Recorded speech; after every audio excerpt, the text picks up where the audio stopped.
সম্মানিত দর্শক, আজ আপনাদের জন্য রয়েছে বিশ্বের সবচেয়ে বড় 4টি জাহাজের কথা। এই 4টি জাহাজের মধ্যে 4 নম্বরে যে জাহাজটি রয়েছে সেটা জেরাল্ড আর, আমেরিকার তৈরি ফোর্ড ক্লাসে তৈরি এয়ারক্রাফট ক্যারিয়ারের বিশ্বের সবচেয়ে বড় ক্যারিয়ার। এটি যুদ্ধ জাহাজ বহনকারী একটি এয়ারক্রাফট।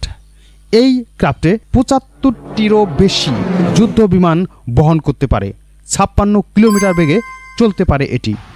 এতে কয়েকটি যুদ্ধ বিমান একসাথে উঠানামা করতে পারে। এই এয়ারক্রাফটে রয়েছে বিমানের অত্যাধুনিক সিগন্যাল ব্যবস্থা।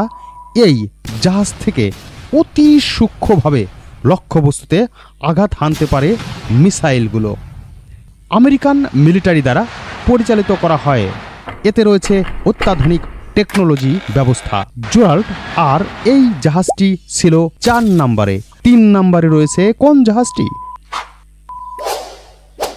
হ্যাঁ, 3 নম্বরে রয়েছে সিম্ফনি অব দ্য সি। 2018 সালে সার্ভিসে আসা রয়্যাল ক্যারিবিয়ান এর তৈরি বিশ্বের সবচেয়ে বড় যাত্রীবাহী জাহাজ বা ক্রুজ শিপ হল সিম্ফনি অব দ্য সি। এই জাহাজে রয়েছে খেলাধুলার মাঠ, সুইমিং পুল, শপিং মল, ব্যায়ামাগার, রয়েছে প্রায় 25টিরও বেশি লিফট। এই জাহাজে এর দৈর্ঘ্য হল 3361 মিটার, দ্বৈত আকার। এই জাহাজটি সবাই এটাকে বিশ্বের সবচেয়ে বড় জাহাজ বলে উত্তর দিয়েছে। আজকের ভিডিওতে এটি রয়েছে 3 নম্বরে। কে রয়েছে 2 নম্বরে দেখা যাক। হ্যাঁ, এবারে 2 নম্বরে রয়েছে এমএসসি গুলশান। এমএসসি গুলশান রয়েছে 2 নম্বরে। এমএসসি কোম্পানির এই সিরিজে 5টি জাহাজ রয়েছে সেম দৈর্ঘ্যের। তাই এই জাহাজগুলো হলো বিশ্বের সবচেয়ে বড় কন্টেইনারবাহী জাহাজ। এর দৈর্ঘ্য 400 মিটার। এর মধ্যে 23,500 কন্টেইনার ধারণ করা যায়। জাহাজটিতে কন্টেইনার উঠানামানোর জন্য রয়েছে অত্যাধুনিক ব্যবস্থা। এটি ছিল 2 নম্বরে।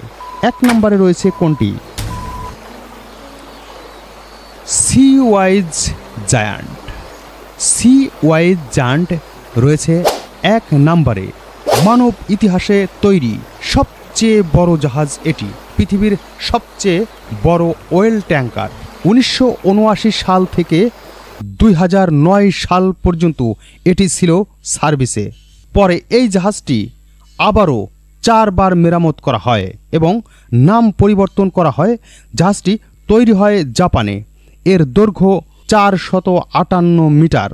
এটি ছিল 1 নম্বরের জাহাজ সি ওয়াইজ জায়ান্ট। মানব ইতিহাসে বিশাল দৈর্ঘ্যের এই জাহাজ। বন্ধুরা, দেখলেন আজকের প্রতিযোগিতায় কোনটা ছিল 1 নম্বরে। আজ এ পর্যন্তই। ধন্যবাদ সবাইকে।